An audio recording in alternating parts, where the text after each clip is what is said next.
El tema de la fe es un tema incomprendido muchas veces o comprendido a medias, y estoy convencido de que es una opción o es una actitud de vida muy útil para muchos, porque ha sido para mí. Y para mí el descubrimiento fueron dos descubrimientos: que Cristo es el centro de nuestra fe y que Dios es amor, y que el amor de Dios es el que puede dar sentido a la vida, y que corresponder a ese amor con la entrega de mi vida era lo que iba a llenarme el vacío que yo tenía. Uno se equivoca porque toma malas decisiones, y a veces toma decisiones y realiza acciones malvadas. Puede ser por irresponsabilidad, por negligencia, por maldad, por ignorancia, que uno toma decisiones que pueden arruinar la propia vida u orientar la vida hacia rumbos que uno nunca se pensó. La calidad de la fe de las personas varía mucho por la educación que han recibido, por la instrucción, por el esfuerzo por comprender que han hecho. La mayor parte de los creyentes son creyentes porque así me enseñaron y así me educaron. La fe en la iglesia no es ciega. A veces se cree porque así te lo enseñaron. No, eso no es católico. Eso no es católico. Dios, que nos creó, nos dio la razón para que la usáramos. Y la razón se utiliza también en torno a la fe. La fe hay que pensarla. Si vas a comenzar a leer la Biblia, ¿por dónde comenzar? Por el Nuevo Testamento, y ciertamente por los Evangelios. Hechos de los Apóstoles nos permite después ver el crecimiento de la iglesia y sobre todo el ministerio de Pablo, y luego algunas cartas de San Pablo, y después ir extendiéndose uno a otros libros a medida que va conociendo el vocabulario, la problemática, los planteamientos que el mismo Nuevo Testamento hacen de la fe cristiana. Bienvenidos a Ser Más, el podcast donde te ayudamos a ser más en motivación, ventas y emprendimiento. Aquí creemos que todos los días son una oportunidad para sobrepasar nuestros propios límites, para ser más y para lograr nuestros propios sueños e inspirar a aquellos que nos rodean. Bienvenidos hoy al podcast Ser Más. Hoy tengo un invitado que nos llenará mucho de sus conocimientos, de su experiencia y sobre todo una perspectiva mucho más profunda que estoy seguro para mi audiencia como para mi persona será de mucha bendición.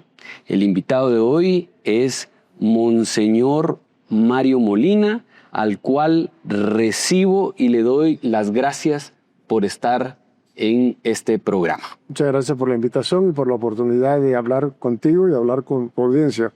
Gracias, Monseñor. ¿Y no le costó un poquito tomar la decisión, Monseñor? No, por mi pasado, no solo por los cargos que he tenido, los trabajos que he desempeñado. Yo estoy en los medios de comunicación desde los 12 años, creo. Entonces no le tengo miedo a los aparatos, a las cámaras. Y es una proyección, un gusto poder conversar, sobre todo el tema que me has propuesto, que tiene que ver algo con la fe, algo tan íntimo, tan intrínseco a lo que ha sido mi opción de vida y mi desempeño profesional, por expresarlo de alguna manera. Entonces, es con mucho gusto que vengo, porque creo que el tema de la fe es un tema incomprendido muchas veces o comprendido a medias, y estoy convencido de que es una opción o es una actitud de vida muy útil para muchos, porque ha sido para mí. Entonces hablo en cierto modo desde mi propia experiencia y de mi propia búsqueda en el tema de la fe. Muy bien, excelente. Ya nos dimos cuenta que sí, desde los 12 años está en medios. Sí, así es. Fluye, qué bien, qué bien. Así que me la pone más fácil porque yo no soy de medios, pero hago mi mayor esfuerzo. Sí. Monseñor, cuéntenos con sus propias palabras quién es Monseñor Mario Molina. Bueno, mi nombre completo es Mario Alberto Molina Palma. Tengo 76 años y medio. Nací en Panamá. Allá está mi familia. Allá. Yo me eduqué en un colegio religioso de los Agustinos Recoletos. Aquí en Quetzaltenango, los Agustinos Recoletos llevamos la parroquia de la Sagrada Familia.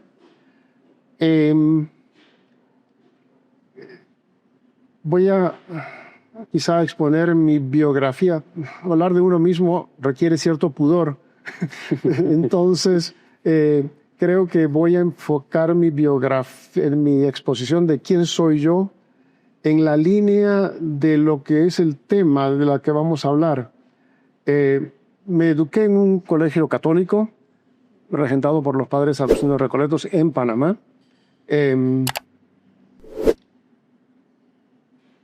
Una familia católica también. El tema de la opción de ser sacerdote, pues así como al niño, ¿qué quiere ser? Bombero, ¿qué quiere ser? Policía, pues también sale que quiere ser sacerdote. Y en ese 7 años, pues fue la primera vez que de mis labios salió esa opción, pero lo visto desde ahora era de la misma categoría que la respuesta que da un niño que quiere ser policía, que quiere ser bombero, que quiere ser médico. Sin embargo, a mis 16 años, estando ya en quinto bachillerato, en Panamá eran 6 años de bachillerato, estaba en quinto, comencé a sentir un enorme vacío interior. Yo era muy buen alumno, sobre todo en matemáticas, física, química, las ciencias. Pero un vacío interior, ¿este esfuerzo para qué? ¿Todo esto a dónde va? ¿Qué sentido tiene? En términos actuales, es decir, desde mi perspectiva a los 76 años y medio, lo que yo experimenté a mis 16 años, 17 años, 17 años y medio sería 17 años, fue una enorme y muy aguda búsqueda de sentido de vida en lo que hacía, en la perspectiva que se me presentaba, ser ingeniero civil. Por ahí iban mis preferencias, ser ingeniero civil. ¿Para qué? Eso, voy a ganar dinero, voy a hacer excelentes trabajos porque soy pilas en estas ciencias que constituyen la ingeniería. Pero esto qué. Y tuve la fortuna de encontrar en el curso de sexto bachillerato, encontrar un sacerdote que supo comprender mis preguntas y darme las respuestas. Yo recuerdo que la primera vez que yo lo abordé fue una pregunta malvada. Monseñor, ¿qué es eso? Una pregunta malvada es una pregunta que lleva veneno. Una pregunta y me la agarró en el aire y me la con este hombre se puede hablar. Esa fue mi, porque no me dio una respuesta prefabricada. Me dio una respuesta que captaba mi inquietud. Y yo comencé a hablar con él. Me dio ¿La pregunta cuál fue? Yo no recuerdo la pregunta que hice, pero sí recuerdo que el hecho, que era una pregunta que que surgía de ese desasosiego interior y que era una pregunta de la que yo esperaba que me diera una respuesta prefabricada, eclesiástica, una respuesta de curas, y me dio una respuesta de hombre. Captó mi inquietud. Y en el desarrollo de esa búsqueda, él me invitó a leer el Nuevo Testamento, me dio una serie de libros juveniles de aquella época, estaba hablando de 1966, antes del diluvio. Él me dio una serie de libros juveniles que estaban de moda en aquella época. Me hizo Entonces, en la lectura del Nuevo Testamento yo descubrí a Jesucristo, que pues, a pesar de estar en un colegio católico, de venir de una familia católica, el catolicismo que yo conocía era un catolicismo distorsionado. Entonces yo, al leer el Nuevo Testamento, yo tomé la disciplina de leer un capítulo diario. De manera tal que en el curso al cabo de 6 meses, yo me había leído ya los 4 evangelios, estaba caminando por las cartas de San Pablo, y para mí el descubrimiento fueron 2 descubrimientos: que Cristo es el centro de nuestra fe y que Dios es amor, y que el amor de Dios es el que puede dar sentido a la vida, y que corresponder a ese amor con la entrega de mi vida era lo que iba a llenarme el vacío que yo tenía. Y entonces allí se formuló la opción vocacional de ser sacerdote Agustino Recoleto, pues esos eran los curas que yo conocía, los del colegio. Entonces tuve la gran fortuna de recibir una educación excepcional. Eran de las primeras vocaciones que salían de Panamá, de jóvenes que optaran por ser sacerdotes. No había instituciones preparadas para dar salida o dar formación. Entonces tomaron una primera opción de enviarme a hacer mis primeros pasos de formación a la comunidad en los Estados Unidos. Entonces yo terminé el bachillerato en Panamá, fui a Estados Unidos para hacer el noviciado, que era entonces la primera etapa en la vida religiosa. Hice los estudios de college, equivalentes a la filosofía, pero yo también le metí. Ya entonces, estudiando en aquella etapa, me nació la inquietud de que yo quería estudiar Sagradas Escrituras y que para eso necesitaba un conocimiento de idiomas, muertos y vivos. Entonces, mientras estudiaba filosofía en un colegio de jesuitas, que ahora es una universidad, Rockhurst College en Kansas City, Missouri, yo opté por estudiar griego clásico y francés. En inglés lo hablaba, español. Terminé mis estudios en los Estados Unidos, el Bachelor of Arts. De allí me enviaron a proseguir los estudios de teología que correspondían en España, en la Facultad de San Vicente Ferrer de los Padres Dominicos, en Valencia, en España. Mi ordenación sacerdotal tuvo lugar en el año 1975, ahora cumplo 50 años de sacerdote. Terminada la ordenación, el superior provincial me dio la oportunidad de continuar los estudios de posgrado, como se dirían. Terminé 7 años de estudios básicos para el sacerdocio, casi todo sacerdote, pero me dio la oportunidad y entonces yo ya venía preparándome para optar por estudiar Sagradas Escrituras, que es el estudio de la Biblia, pero desde el punto de vista histórico, literario, lingüístico, y por eso la necesidad de conocer los idiomas en los que la Biblia está escrito, hebreo, arameo, griego. Entonces terminé la licenciatura, 3 años en Roma, regresé a España como parte del equipo de formación del seminario donde yo había estado haciendo los estudios de teología.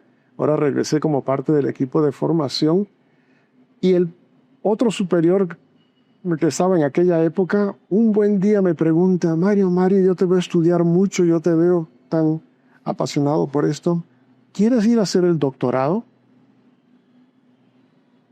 Si me das la oportunidad, sí. Entonces tuve la oportunidad, eso sí es algo fuera de este mundo, de ir a hacer el doctorado en Sagradas Escrituras en el Pontificio Instituto Bíblico de Roma. Y lo hice, yo iba ya con el tema, porque el tema de ¿qué es la fe? ¿Cuál es el sentido de la vida? ¿Cuál es el sentido de todo lo que hacemos? Es decir, esas inquietudes que yo tuve a los 16 años continuaban formulándose de manera cada vez más compleja, Y una de las inquietudes con las que yo terminé la licenciatura en Sagrada Escritura fue el método histórico crítico que se usa para estudiar la Biblia no nos facilita el paso a una comprensión creyente de la fe. Entonces mi investigación doctoral fue sobre llamaríamos el horizonte hermenéutico, el horizonte de interpretación, en el que es posible una lectura creyente de la Biblia sin traicionar el fundamento científico, literario, gramatical, sintáctico, lingüístico del estudio de la Biblia. Al terminar el doctorado, el superior que estaba entonces, eran personas distintas, pero que continuaron como con la misma línea en el trato que me daban a mí, me dijeron que aquí no te puedes quedar, en Europa no te puedes quedar, tienes que regresar. Y yo llevaba 5 años en Estados Unidos, llevaba 18 años viviendo fuera de América Latina, fuera de Panamá. Entonces me dieron la opción de, tienes que cruzar el charco, Guatemala o Panamá, ¿dónde quieres ir? Y yo lo que hice para determinar dónde iba no fue afectos familiares, no fue raíces de nacimiento, sino dónde voy a tener más oportunidades de dar clases e impartir conocimientos de Biblia, Sagrada Escritura, a más personas. Y me di cuenta que aquí en Guatemala, en la ciudad de Guatemala, había centros de estudio donde había muchachos de todo Centroamérica, aparte del número crecido de seminaristas que había aquí. Y fue en esos criterios que yo dije, voy a Guatemala. Yo llegué a Guatemala en el año 85, y comencé a dar clases en el seminario en la Universidad de Landívar, y me fui implicando e integrando cada vez más. En el año 94, en el año 94 comencé me nombraron decano de la Facultad de Teología de la Universidad Rafael Landívar. Estuve 6 años ejerciendo ese cargo, del 94 al 2000. Comencé a colaborar con los obispos en documentos y la parte bíblica de documentos que ellos publicaban y todo lo demás.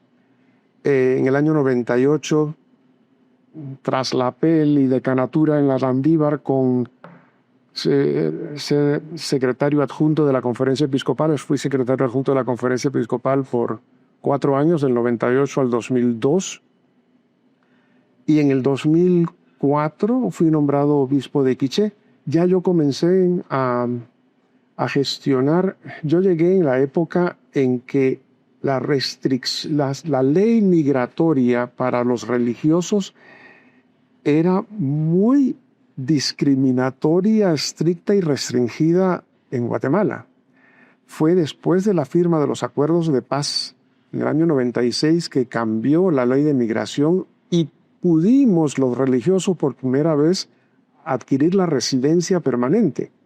En el año 97 fue el año de la firma de los acuerdos de paz que se modificó, adquirir la residencia guatemalteca, y al terminar la residencia, viendo el tipo de trabajos y servicios que estaba prestando a la iglesia, decidí iniciar el proceso de naturalización, que costó muchísimo, muchísimo de tiempo, de trámites, de cosas, no asunto monetario, sino de tiempo y trámites. Y precisamente recién nombrado obispo de Quiché en el año 2005, salió el decreto presidencial que me daba la naturalización. Naturalmente, al nombrarme obispo de Quiché, en Quiché estuve del 2005 al 2011, aquí a Quetzaltenango vine como arzobispo en el 2011, y por motivos de edad presenté la renuncia en el 2023. A los 75 años presentamos los obispos la renuncia, una renuncia que fue aceptada en diciembre del 2024, y yo entregué el cargo el 22 de febrero del 2025. Entonces, he estado, como digo, cuando vine a Guatemala, sí vine, fue mi opción, pero jamás imaginé que ya me iba a quedar aquí, iba como obispo. Pues ahora que estoy retirado, he decidido quedarme aquí en Quetzaltenango porque lo he sentido pues, muy acogido aquí, y para que irme a otro lugar y comenzar de nuevo cuando de aquí ya tengo 13 años de vida o en Guatemala. Porque a mí me preguntaban, ¿vas a regresar a Panamá? En Panamá yo salí de Panamá en el 66, hace 50 años. 50 años, ya, me conocen mi familia y punto. Entonces, aquí estoy. Pero el hilo conductor, y todavía hoy, el hilo conductor de todo mi ministerio, de toda mi persona es ¿a dónde vamos? ¿Qué sentido tiene? Y para mí, la fe, puesto que este es el tema que vamos a tratar aquí, la fe es la respuesta teológica a un problema antropológico, que es el sentido de la vida frente al hecho de la muerte. La muerte aniquila todo. Y frente al otro gran problema humano, que son las falencias de la libertad. Uno se equivoca porque toma malas decisiones y a veces toma decisiones y realiza acciones malvadas. Puede ser por irresponsabilidad, por negligencia, por maldad, por ignorancia, que uno toma decisiones que pueden arruinar la propia vida u orientar la vida hacia rumbos que uno nunca se pensó, y uno puede tocar fondo porque puede meterse por callejones sin salida, todo por decisiones que uno ha tomado, y uno necesita respuesta. Y la fe responde tanto al problema de la muerte con la oferta de vida, la resurrección de Cristo, y el tema del el amor de Dios y el perdón por el tema de la libertad, la sanación de la libertad para caminar de manera constructiva y no autodestructiva o destructiva del entorno. Esa es mi biografía, más o menos. Muy bien, ha quedado muy, muy clara. Gracias, Monseñor. Yo creo que realmente pues tenía un sinfín de preguntas, pero creo mejor, con base a lo que usted nos ha explicado, sus conocimientos y su experiencia, cómo deberíamos de ver la fe. Bien, la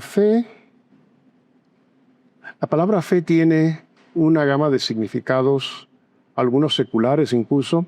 La fe entendida como actitud religiosa teológica, la fe es el asentimiento que uno hace a una oferta de vida que le viene a uno de Dios a través de la Iglesia. Y la fe es, y la respuesta que Dios da es la que ofrece sentido de vida frente a los dos grandes problemas humanos universales. Por eso la fe cristiana se dirige a todo el mundo, porque donde quiera que haya un ser pensante, un ser humano pensante, tiene que preguntarse ¿para qué vivir? ¿Para qué tanto esfuerzo, educar la familia, trabajar tanto? Si al final esto acaba en cenizas. La muerte proyecta una tremenda sombra sobre toda la temporalidad humana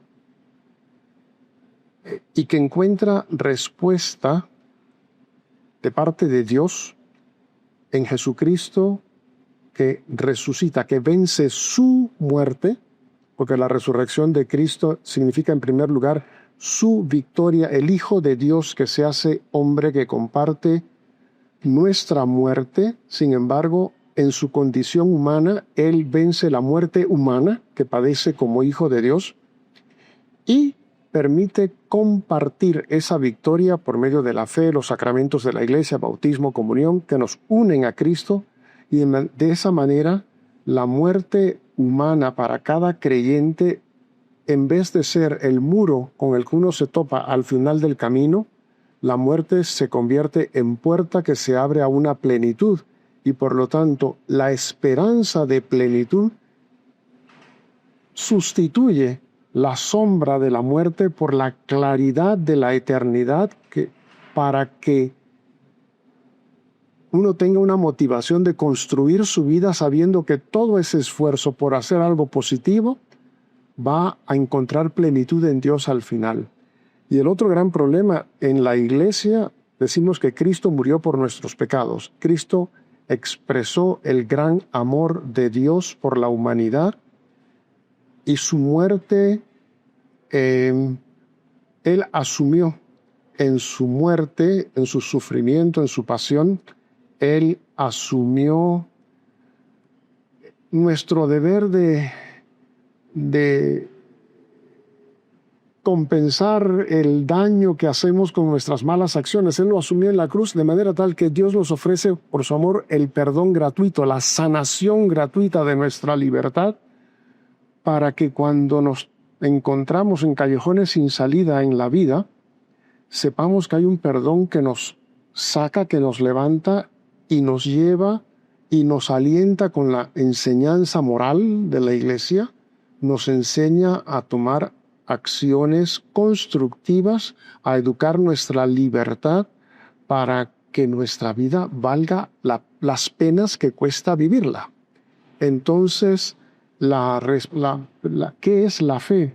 La fe es la opción que hace el creyente de entender su vida a la luz de esa respuesta, de esa oferta de sentido que da Dios frente a esos dos grandes problemas.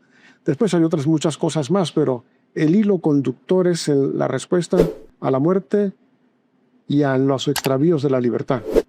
Entonces, la fe es la opción que uno hace de asentir, después de examinar la propuesta, de asentir a entender uno la propia vida a la luz de esa oferta de sentido que Dios da en Cristo, en su muerte y resurrección. Es un asentimiento que nosotros decimos que está, primero, se realiza en la Iglesia, porque es la Iglesia la que nos ofrece la respuesta. Nos la ofrece Dios, Cristo, pero en la Iglesia, y el modo de realizar la unión con Cristo es a través de los sacramentos que ofrece la Iglesia. Y la Iglesia tiene el deber de instruirnos y enseñarnos en el camino. A veces lo hacemos mal, pero esa es nuestra tarea principal. Entonces yo definiría la fe como ese asentimiento de la voluntad después de un examen razonable de los motivos de credibilidad. ¿Por qué debo creer esto? En la opción de vida de fe no entra solo el tema de creer, porque a ciegas no. La fe católica la entendemos siempre un asentimiento a una propuesta después de un examen razonable de la credibilidad de esa propuesta. Okay. Monseñor, y en esa parte que usted habla de el cristiano reconocer y parte de la fe, pues es decir, me voy a esforzar a través de esas penas para la vida eterna. Y por eso voy a ser un buen cristiano. Una buena persona. Una buena persona. Pero, ¿no será también conveniencia humana? Es decir, me voy a portar bien porque me conviene, pero en realidad no es una fe verdadera. Bueno, la calidad de la fe de las personas varía mucho por la educación que han recibido, por la instrucción, por el esfuerzo por comprender que han hecho. La mayor parte de los creyentes son creyentes porque así me enseñaron y así me educaron.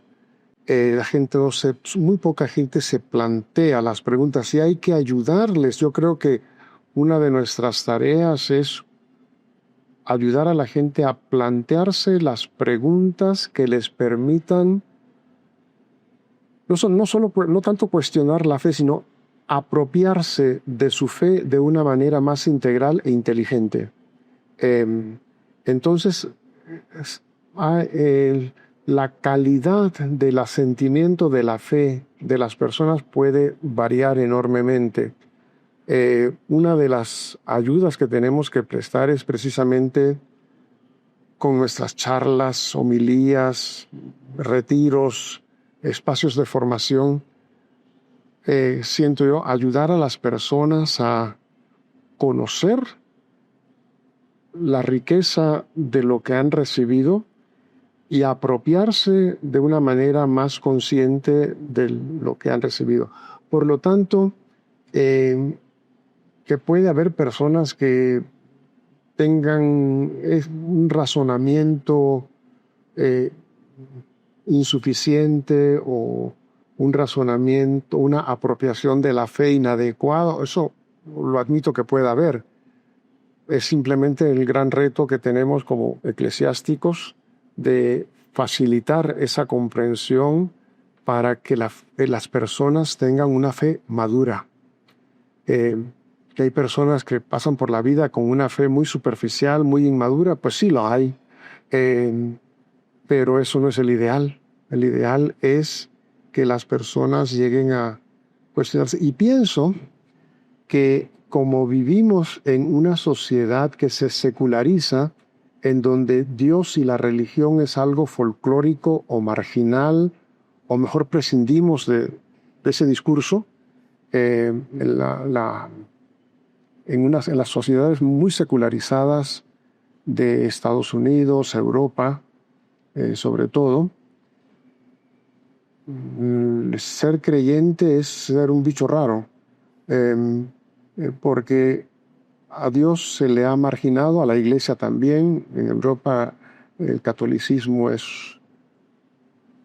un residuo cultural y realmente la práctica religiosa es un porcentaje de un dígito de la población. Las personas que se declaran creyentes católicas, y normalmente hablamos de practicante, el que va a misa. Practicante es el que vive su vida cada día con coherencia, desde el sentido que viene de la fe, y alimenta eso a través de la práctica religiosa, naturalmente. Pero a lo que vamos, que era el tema de el ambiente indiferente o trivializador de la fe en el que vivimos, que va a exigir que quienes nos llamamos creyentes asumamos la fe con mayor conciencia de qué es lo que estamos haciendo y por qué lo estamos haciendo y para qué sirve esto. Es decir, ¿por qué esta oferta que Dios me hace me va a hacer mejor persona? Me va a ayudar a vivir la vida humana con sentido, con plenitud. Esta ha sido, como digo, desde mis 16 años esta búsqueda de sentido, y tengo 76, llevo ya 60 años en esto, sí, 60 años en esto, y sigue siendo para mí el gran tema. Mis estudios bíblicos, en definitiva, si la Biblia es el libro sagrado, ¿qué significa? ¿Cómo se entiende? ¿Cómo se desentraña el sentido de lo que está aquí? Esa era la pregunta que guió mis estudios de posgrado, tanto en la licenciatura como en el doctorado. Y sobre todo en la tesis doctoral era cómo entendemos la Biblia para que su palabra no sea un libro histórico, un libro de literatura hebrea antigua, y nos quedemos con la forma del verso de la poesía hebrea, o las formas sintácticas, o las formas de la Biblia, o la historia del libro, sino este libro que yo lo voy a leer como palabra de Dios para mí, cómo debo leerlo, interpretarlo, de manera tal que sin negar los aspectos históricos, literarios, culturales que contribuyeron a la redacción de la Biblia, ese libro siga siendo un libro que tenga sentido para mí, para alimentar mi opción de fe todavía hoy. Entonces el tema del sentido de las cosas es algo que ha guiado mi vida personal y mi vida profesional y ministerial. Monseñor Mario, y digamos para uno como humano en el día a día, ¿cómo puede profundizar esa fe? Uh-huh. Porque creo que a veces, como usted bien dice, el ir a misa, pues ya cumplí, Uh-huh. ¿verdad? Entonces, ¿cómo poder profundizar esa fe en el día a día? Lecturas. Hay lecturas, depende de las personas por qué libro comenzar o porque un libro es, primero hay que conocer qué es lo que tenemos, por lo tanto, un catecismo, que es decir, una exposición articulada y razonable de la fe, es necesario leerlo. Luego uno aprende a ser creyente viendo cómo otros han sido creyentes y por lo tanto autores que han luchado y se han esforzado por profundizar la fe.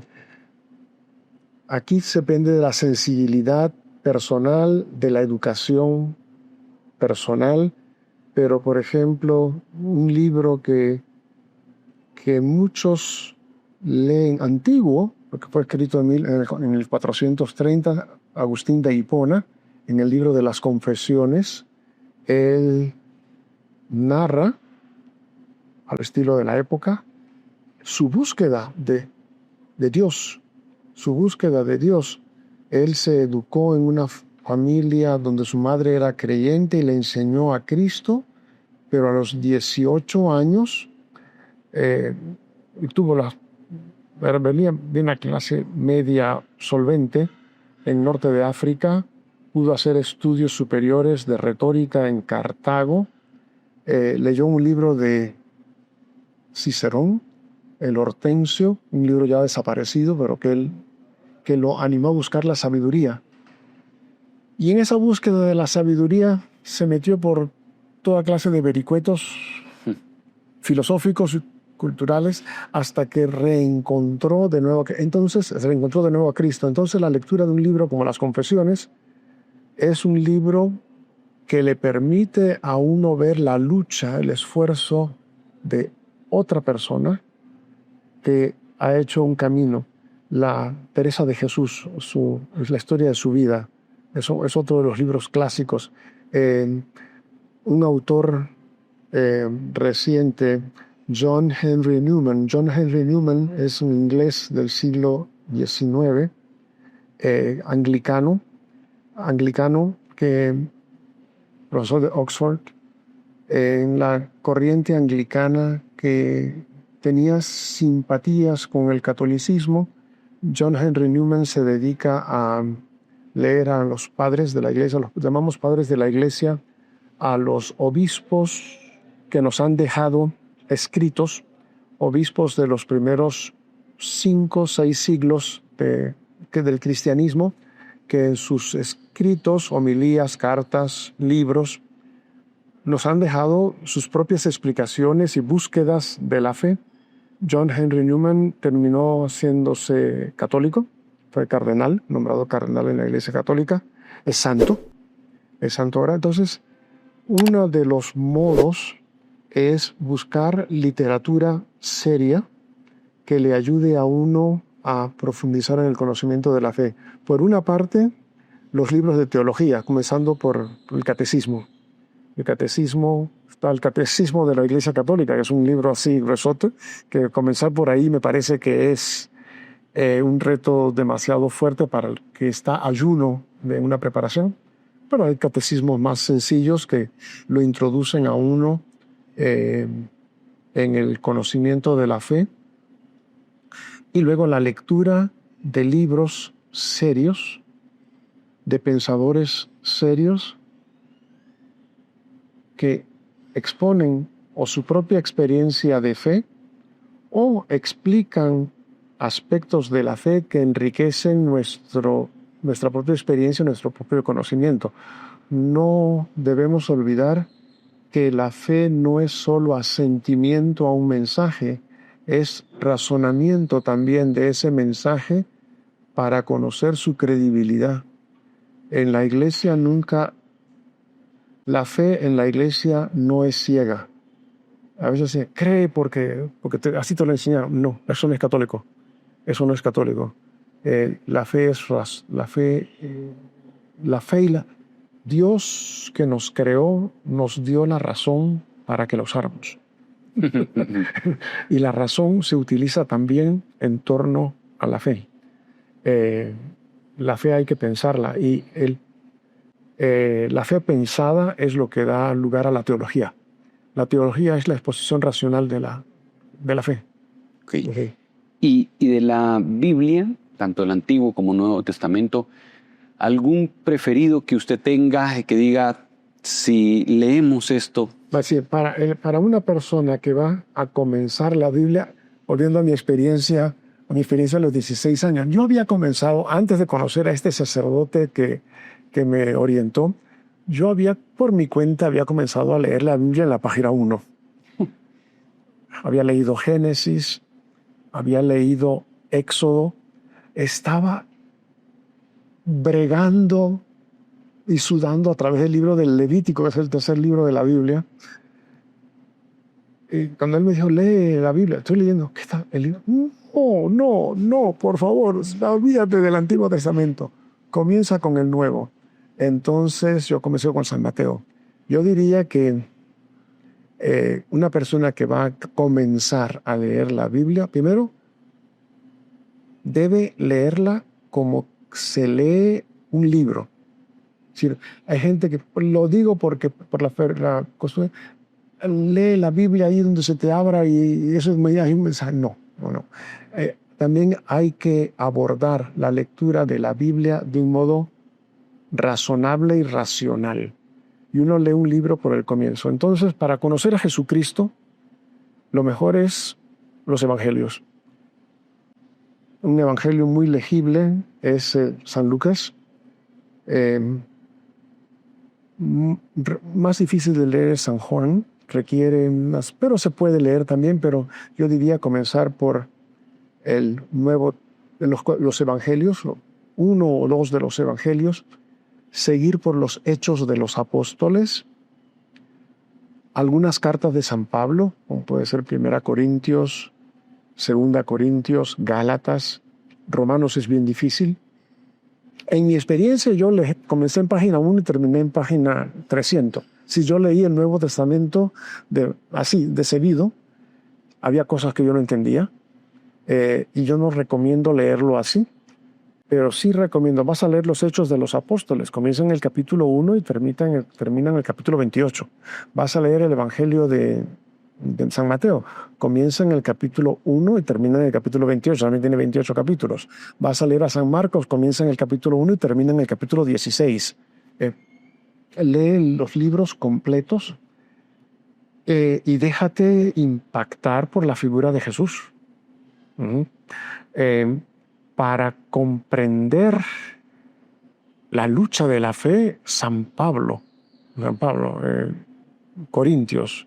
En Corintios, la primera Corintios es una carta que Pablo escribe posiblemente desde Éfeso, porque se ha enterado que hay una serie de problemas en la comunidad de Corinto, una comunidad en la que él ha vivido año y medio, pero en su ausencia, pugnas, problemas, seres humanos. Los seres humanos, por ser creyentes, no dejamos de lado nuestras pasiones, ambiciones, codicias y qué sé yo. En Corinto se crean una serie de problemas y Pablo escribe la primera carta a los Corintios como respuesta a las preguntas que le hacen de la problemática que hay. Entonces, en una carta primera a los Corintios uno ve una comunidad viva. Ve una comunidad viva y un apóstol que se desvive por que no puede ir en ese momento, no puede hacer el viaje en ese momento y escribe una carta larguísima. Primera Corintios tiene, me parece que 16 capítulos. Escribe una carta larguísima para tratar de resolver el problema. Entonces, todo eso es vida, y la lectura del Nuevo Testamento, leído no como se lee en la misa, que se lee un capitulito, un fragmento, tal, sino leer el libro completo, transmite, depende de la apertura y la sensibilidad con que uno lea y del hábito de lectura que uno tenga, porque leer es un arte, ¿no? Y hay personas que no tienen el hábito de lectura y por lo tanto les cuesta concentrarse en lo que leen. Entonces hay que ver quién lee y cómo se lee. Pero yo diría que si vas a comenzar a leer la Biblia, ¿por dónde comenzar? Por el Nuevo Testamento y ciertamente por los Evangelios. Hechos de los Apóstoles nos permite después ver el crecimiento de la iglesia y sobre todo el ministerio de Pablo, y luego algunas cartas de San Pablo, y después ir extendiéndose uno a otros libros a medida que va conociendo el vocabulario, la problemática, los planteamientos que el mismo Nuevo Testamento hacen de la fe cristiana. Muy bien. Monseñor Mario, ¿y cómo se va debilitando la fe? Y se lo pregunto también bajo esta nueva era. ¿Cómo usted ve que el humano, bajo esa fe, va teniendo esos distractores o va cambiando de a poquito y eso trae como consecuencia esa debilidad? El gran reto para la fe viene de la cultura que nos rodea, que es la crisis de la fe en Occidente. Hay que retrotraerla a la época moderna con el descubrimiento del método científico para el abordaje de la realidad. Es decir, con Galileo, Copérnico, Newton, los padres Bacon, con los padres fundadores del método científico. El método científico tiene el propósito de entender la realidad en categorías matemáticas, sobre todo la física, entender la física, la química, de entender la realidad para descomponerla y después poderla, a través de la técnica, ponerla al servicio humano. Pero el método científico, por principio, excluye de la realidad lo que no se somete al método. Y todo el ámbito de lo divino, de la religión, cae fuera del horizonte de realidad que es propio de la metodología científica. Nuestra cultura, al cabo de 3 siglos, a mediados del 1500, siglo XVI, Galileo, Copérnico, Descartes, todos católicos. La genética también, Mendel, que descubre la genética, la estructura genética de los seres vivos. Todo eso hace una redefinición de la realidad, en donde la realidad es solo lo inmanente, lo observable. Y nuestra cultura está impregnada por esa forma mental. Y por lo tanto, la opción por afirmar la realidad de una dimensión que no entra dentro de la metodología de las ciencias es mito.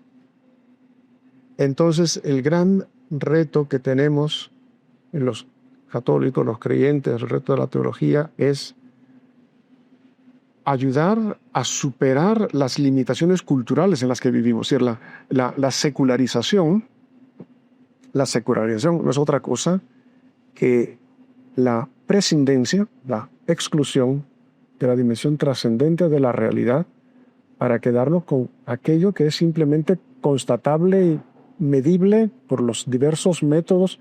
Por supuesto, el método en las ciencias físicas es distinto de las ciencias químicas, distinto de las ciencias históricas, pero en historia es real solo lo que es documentable. lo que no es documentable no es real. Sí. Entonces te encuentras con que muchas historias de la Biblia no son documentables porque no quedan vestigios. ¿Cuento? ¿No? Entonces, el tema es cómo, ya desde el punto de vista filosófico, cultural, es cómo ayudar al creyente que piensa y que quiere pensar a articular una afirmación de la realidad que incluya la dimensión trascendente que no está tomada en cuenta por los métodos de conocimiento de la realidad que tenemos nosotros actualmente, que los métodos de conocimiento de la realidad vigentes en nuestra cultura, que es lo que estudiamos en las universidades, lo que se estudia en las universidades, en las carreras de matemática, de física, de química, de medicina, de historia y hasta de literatura. Sí. Okay. Monseñor Mario, y digamos, ¿cómo se puede ver que es un buen cristiano desde la fe? Digamos, si yo llegara, digamos, a misa y usted ve que voy con cierta frecuencia, pero como un checklist para el humano, ¿cómo desde la fe soy un buen? En primer lugar, tus opciones de vida. Es decir, antes de tus prácticas cultuales, creo que están las opciones de vida. El modo como gobiernas tu libertad, el modo como haces tus opciones familiares, laborales, profesionales, ciudadanas, cómo te inscribes. Entonces, la frase aquella de Jesús, por sus frutos lo conocerán. Es decir, normalmente cuando hablamos es una persona practicante, nos referimos a que es una persona que cumple con deberes religiosos, reza, va a misa, a la iglesia. Pero en realidad la persona practicante es en primer lugar la que vive de manera coherente desde un punto de vista ético y moral, que vive de acuerdo con la moral enseñada por Dios en los 10 mandamientos. Y sostiene y motiva sus opciones éticas por unas opciones de fe teológicas. Es decir, la fe da soporte, motivación y orientación a las opciones de vida, de conducta. Pero yo tomaría como criterio primario para determinar la opción, si una persona es creyente, su estilo de vida. Su estilo de vida y en segundo lugar su práctica religiosa.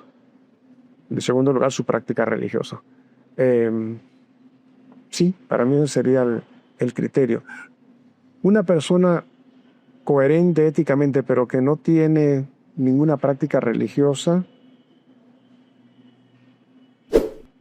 Ahora que acaba de morir un Pepe Mujica,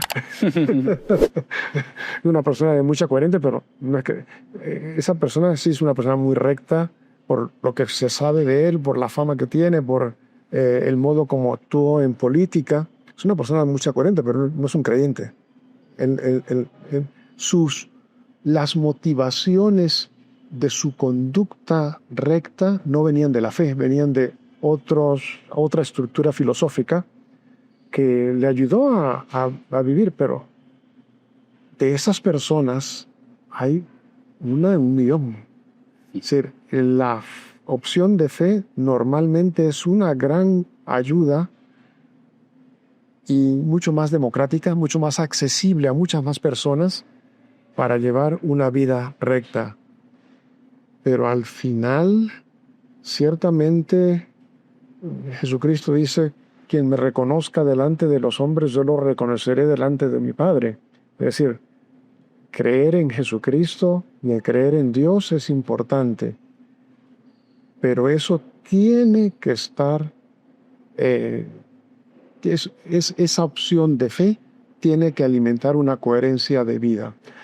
Creo que son dos aspectos de la misma realidad. fe sin obras y obras sin fe, fe sin conducta correspondiente. Aquí las obras son la conducta. Fe sin obras y obras sin fe está incompleto. Entonces son las dos cosas. Pero siento yo que la primera dimensión de la persona donde hay que comprobar la coherencia de su fe no es en su práctica religiosa, sino en el tenor moral de su conducta. Muy bien. Monseñor, y también el cristiano a veces se pelea con Dios desde la fe. Sí. Y digamos un ejemplo es que yo le pedí, oré porque salvara a mi mamá de la enfermedad y no me escuchó, no me hizo el milagro. Entonces ahí entramos en pelea y ¿qué recomendación nos da en esas peleas desde la fe? Jesucristo, la oración más patética de Jesucristo es: Padre, si es posible, pase de mí este cáliz, pero hágase tu voluntad. Es decir, tenemos un montón varias en el Nuevo Testamento, varias formas de oración del mismo Jesucristo. La eficacia de la oración no está en que se cumpla todo lo que yo pido. Que mi esposa, mis hijos, mi mamá está padeciendo esta enfermedad o esta otra necesidad. Yo te oré, Señor, para que lo solucionaras. Dios no es solucionador de problemas. Qué fácil sería. Qué fácil sería que en las necesidades todo se resuelve con la invocación a Dios. La oración no tiene el propósito de resolver problemas. La oración tiene el propósito, en definitiva, como hizo Jesucristo, ponerse en manos de Dios.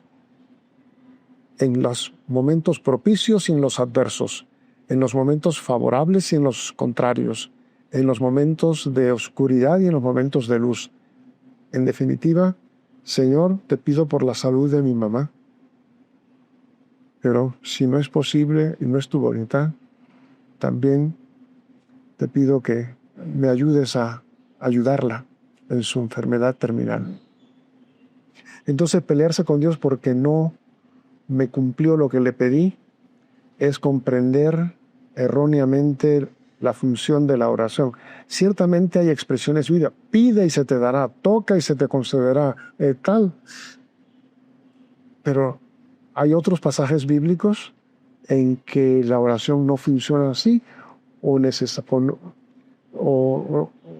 hay otros pasajes que nos ayudan a entender que pide y Dios te dará lo que es conveniente para ti en este momento. De lo que se trata, en definitiva, es de ponerte siempre en manos de Dios, y que Dios ciertamente, ocasionalmente, realiza milagros. Pero es cuando Él quiera, como Él quiera, en quien Él quiera, y no te toca a ti que tú mereces que te haga el milagro. Muy bien.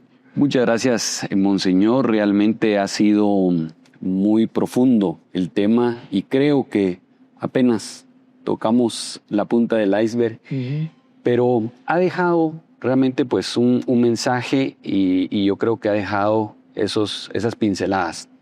Monseñor, el podcast se llama Ser Más y me gustaría preguntarle cómo se hace ser más desde la fe. Desde la fe. Bueno, tal como yo he explicado la fe como una opción de entender la propia vida y los propios problemas de la vida, los dos fundamentales, el problema de la muerte, la caducidad de la vida y la fragilidad de la vida, de la libertad, desde Dios.